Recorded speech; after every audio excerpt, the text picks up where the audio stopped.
ಮಲೆನಾಡಲ್ಲಿ ಜೋರಾಗಿದೆ ವರುಣನ ಆರ್ಭಟ. ಕಾಫಿ ನಾಡಿನಲ್ಲಿ ಪುಷ್ಯ ಮಳೆಯ ಅವಾಂತರ ಶುರುವಾಗಿದೆ.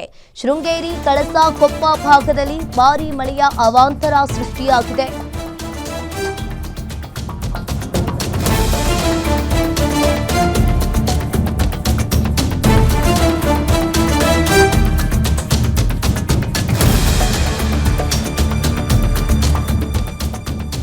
ಶೃಂಗೇರಿ, ಕಳಸ, ಕೊಪ್ಪ ಭಾಗದಲ್ಲಿ ಭಾರೀ ಮಳೆ ಅವಾಂತರ ಸೃಷ್ಟಿಯಾಗಿದೆ.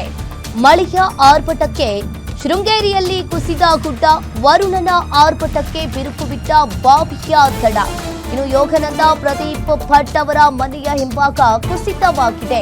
ಮಳೆಯ ಆರ್ಭಟ ಜೋರಾದಂತೆ ಹೆಚ್ಚಾಗ್ತಾ ಇದೆ ಭೂ ಕುಸಿತ.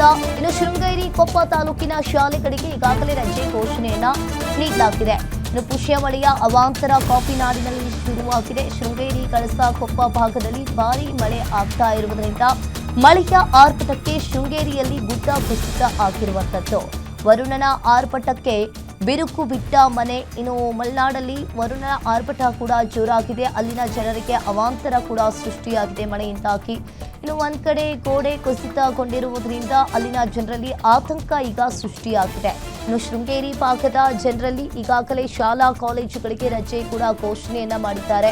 ಬಿರುಕು ಬಿಟ್ಟ ಬಾವಿಯ ದಡ. ಇನ್ನು ಶೃಂಗೇರಿಯಲ್ಲಿ ಗುಡ್ಡ ಕುಸಿತದಿಂದಾಗಿ ಇಡೀ ರಸ್ತೆಯೆಲ್ಲ ನದಿಯಂತಾಗಿರುವಂಥದ್ದು. ಒಂದ್ ಕಡೆ ಬಾವಿಯ ದಡ ಕೂಡ ಬಿರುಕು ಬಿಟ್ಟಿದೆ. ಶೃಂಗೇರಿಯಲ್ಲಿ ಗುಡ್ಡ ಕುಸಿತದಿಂದಾಗಿ ಅಲ್ಲಿನ ಜನರಲ್ಲಿ ಆತಂಕ ಶುರುವಾಗಿದೆ. ರಸ್ತೆ ಯಾವುದು, ನದಿ ಯಾವುದು ಕೂಡ ಯಾವುದು ಗೊತ್ತಾಗ್ತಾ ಇಲ್ಲ.